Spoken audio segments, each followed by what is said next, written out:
अच्छा, किसी मित्र ने एक प्रश्न पूछा है। एक्चुअली उनके दो तीन छोटे प्रश्न हैं, लेकिन कुल मिला के वो बोल ये रहे हैं कि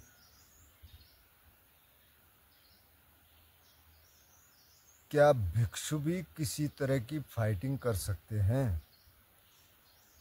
उन्होंने कहा है कि एक मंदिर में गए तो वहाँ उन्होंने निंजा जैसी कुछ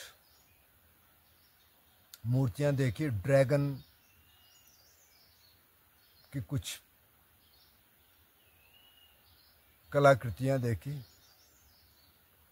और फिर उन्होंने कहा कि अच्छा, ऐसा हो सकता है कि भिक्षु किसी तरह की मार्शल आर्ट सीखें अपने डिफेंस के लिए, और कहें तो फिर क्या हिंसा की कोई जगह है भिक्षुओं के जीवन में।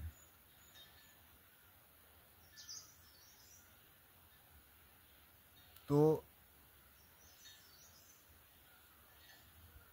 इसको समझने के लिए एक सूत्र देख लेते हैं, बुद्ध क्या कह रहे हैं।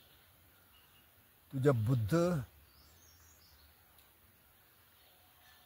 थे उस समय क्या होता था कि 4 महीने का वर्षावास होता था। 3 महीने तो काफ़ी स्ट्रिक्ट, 1 महीने थोड़ी सी छूट होती थी। तो उस 3 महीने में भिक्षु अलग अलग जगह समूह में रहते थे, एक ही जगह। उस समय वो चारिका मतलब कि वो चल नहीं सकते थे कहीं भी, सिर्फ भिक्षा मांगने जाएंगे, मतलब खाना मांगने जाएंगे, और फिर एक ही जगह रहेंगे। और जो तो बुद्ध के साथ हैं वो तो उनसे पूछ लेंगे कि जी क्या ध्यान करना है। जो बुद्ध के साथ नहीं है तो वो और अरंत भिक्षुओं के साथ रहेंगे। लेकिन कुछ ऐसे भी हैं कि अब अरंत भिक्षु भी साथ में नहीं है, तो बुद्ध से ध्यान का आलंबन लेके, ध्यान का ऑब्जेक्ट लेके कि जी क्या ध्यान करें अब इस वर्षावास में, और कहीं जाके अपना ध्यान करेंगे। क्योंकि सब तो बुद्ध के साथ रह नहीं सकते थे, तब तक संघ बहुत बड़ा हो गया था, हजारों हजार लोग थे, तो एक साथ नहीं रह सकते। क्योंकि दिक्कत ये है कि इतनी बड़ी जगह भी नहीं मिलेगी, और दूसरा फिर भिक्षा लेनी है। तो ऐसे शहर, ऐसे गांव कौन से होंगे कि जो हजारों लोगों को दे दें। तो छोटे छोटे समूह में लोग रहते थे। तो अब ऐसी एक भिक्षु किसी जगह जा रहे थे, तो बोले बनते जी बुद्ध को, बोले मुझे आप मेडिटेशन ऑब्जेक्ट दे दीजिए, मतलब ध्यान का आलम्बन दे दीजिए कि क्या ध्यान करना है, और मैं वहाँ जाके ध्यान करूँगा। किसी जगह का उन्होंने नाम बताया। तो बुद्ध ने कहा कि भाई वहाँ के लोग तो बहुत रफ हैं, बहुत मतलब फ्रेंडली नहीं है, तो तुम वहाँ कैसे रहोगे। तो बोले बनते जी ऐसा है कि वो लोग थोड़ा बहुत मुझे गाली गलौज करेंगे, तो मैं फिर भी कहूँगा कि यार ये लोग तो बहुत अच्छे हैं, कम से कम मेरे साथ मारपीट तो नहीं कर रहे। बोले अच्छा। बोले अगर वो लोग तुम्हें मारपीट करें तुम्हारे साथ, तब क्या करोगे। तो बोले बनते जी मैं कहूँगा कि चलो मारपीट कर रहे हैं, फिर भी ये लोग बहुत अच्छे हैं, कम से कम मेरे हाथ पैर तो नहीं तोड़ रहे। बोले अच्छा। बोले यार अगर वो हाथ पैर तोड़ दें तुम्हारे तब क्या करोगे। बोले बनते जी फिर भी मैं कहूँगा कि ये लोग तो बहुत अच्छे हैं, कम से कम मेरे को जान से तो नहीं मार रहे। तो बोले अगर तुम्हें जान से मारेंगे तो तुम क्या करोगे। तो बोले बनते जी फिर भी मैं ये सोचूंगा कि चलो ये लोग तो बहुत अच्छे हैं, क्योंकि कई लोग आत्महत्या करने के लिए अपनी नसें काट देते हैं, और तरह तरह की कोई फांसी लगा लेता है। तो मैं कहूँगा चलो ये तो मेरे को खुद ही मार रहे हैं, मेरे को खुद मरना नहीं पड़ रहा, तो ये लोग फिर भी अच्छे हैं। तो बुद्ध ने कहा अच्छा, तुम में इतना धैर्य है तो तुम जाओ, उस प्रदेश में जाओ, उनको ध्यान का माध्यम दिया, ध्यान का ऑब्जेक्ट दिया, वो चले गए। तो अब कहने का मतलब ये है कि गृहस्थ के लिए तो 5 शील हैं। हिंसा नहीं करेंगे, चोरी नहीं करेंगे, व्यभिचार नहीं करेंगे, झूठ नहीं बोलेंगे, और नशा नहीं करेंगे। लेकिन जो भिक्षु हैं उनके लिए हैं 227 शील, और भिक्षुणियों के लिए हैं 312 शील, ये थेरवादा की बात हो रही है। अब इस थेरवादा, महायाना, जैन, चान, वज्रयाना, इसकी चर्चा भी कभी करेंगे। तो कुल मिला के थेरवादा वो है जो ओरिजिनली जो शुरू हुआ था। अभी भी उसको ये मानते हैं कि जो थेरवाद की टीचिंग्स हैं, जो थेरवाद की शिक्षाएं हैं, वो ओरिजिनल है। तो उसमें भिक्षु अपने डिफेंस के लिए भी हथियार नहीं उठा सकता। मतलब हथियार तो बहुत दूर की चीज़ है, डंडा भी नहीं उठा सकता। यानी आप अगर कोई भिक्षु कमरे में है और उसमें कोई सांप घुसा आया और वो डंडे से उसको भगाना भी चाहे तो वो भी नहीं कर सकता, क्योंकि वो भी ये समझा जाएगा कि उसने हथियार उठा दिया। तो उसमें तो कोई जगह ही नहीं। तो फिर ये प्रश्न आता है कि अब आपने सुना होगा कि बर्मा में कुछ साल पहले रोहिंग्या समुदाय के लोगों को भगाया गया, उन मारपीट की गई और कई भिक्षु उसमें शामिल थे। तो क्या उनको भिक्षु कहा जाए?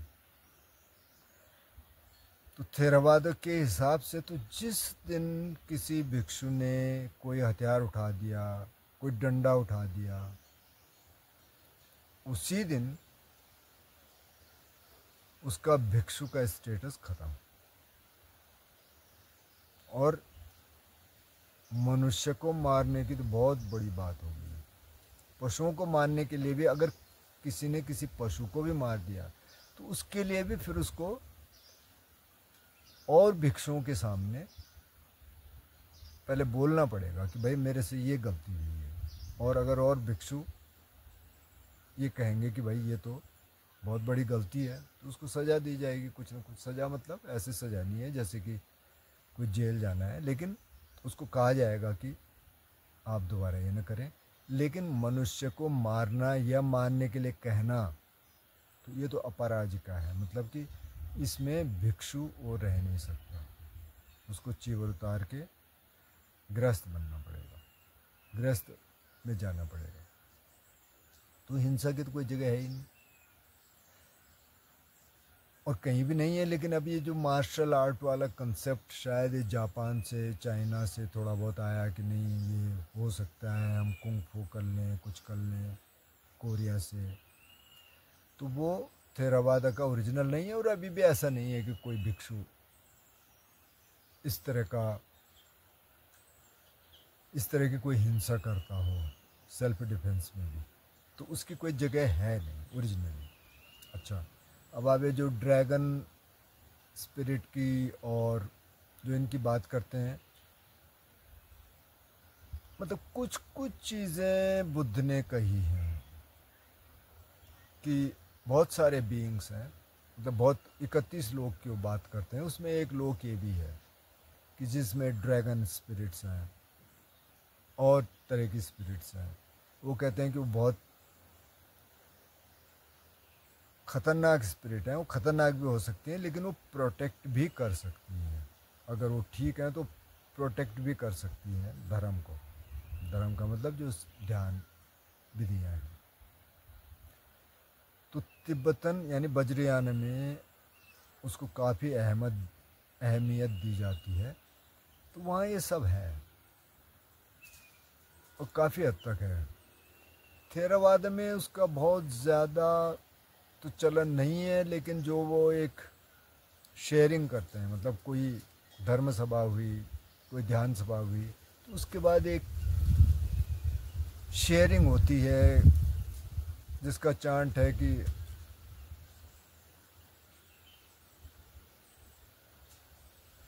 एक चांट है उसका, एक क्या बोलेंगे, मंत्र टाइप का है। आकाशट्ठा च भूमट्ठा देवा नागा महिद्धिका पुण्यंतं अनुमोदित्वा चिरंग रखन्तु शासनम्। और इसके 2 वर्जन और हैं। तो मतलब आकाशट्ठा च भूमट्ठा, जो आकाश में विचरण करने वाले और भूमि में विचरण करने वाले देव यानी देवता, नाग मतलब यही ड्रैगन स्पिरिट, महिद्धिका महेद्दिका एक यक्षों को महेद्दिका कहा गया। ये तीनों रक्षा करें किसकी? शासनंग, जो ध्यान चल रहा है, जो ध्यान की शिक्षा बुद्ध ने दी या बुद्ध धम्म कह सकते हैं, उसकी रक्षा करें, ये कहा जाता है। अब ये बुद्ध के ज़माने में कहा जाता था कि नहीं कहा जाता था, इस बारे में कहा नहीं जा सकता, लेकिन बाद में ये चीज़ें जुड़ी हैं। तो ये है, काफ़ी सारी चीज़ें आ जाती हैं। अब जैसे मंदिर वाला कंसेप्ट है, या बुद्ध रूप मतलब बुद्ध के स्टेचूज़ वाला कंसेप्ट है, इसकी भी कभी बात करेंगे। ये बहुत बाद की चीज़ है, मतलब करीब 300 साल बाद ये शुरू हुआ।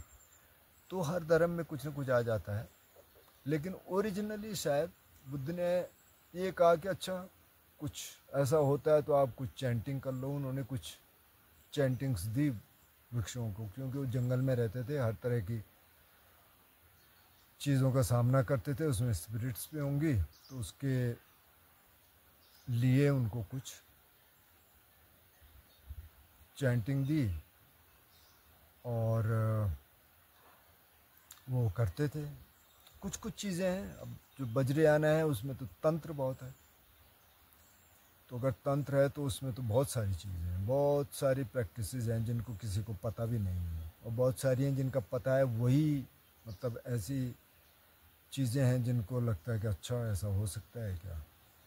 तो वो एक अलग ब्रांच है, बहुत अलग है, और उसमें बहुत सारी चीज़ें और आ गई हैं। तो मेरा ख्याल आपके सवाल का जवाब मिल गया होगा।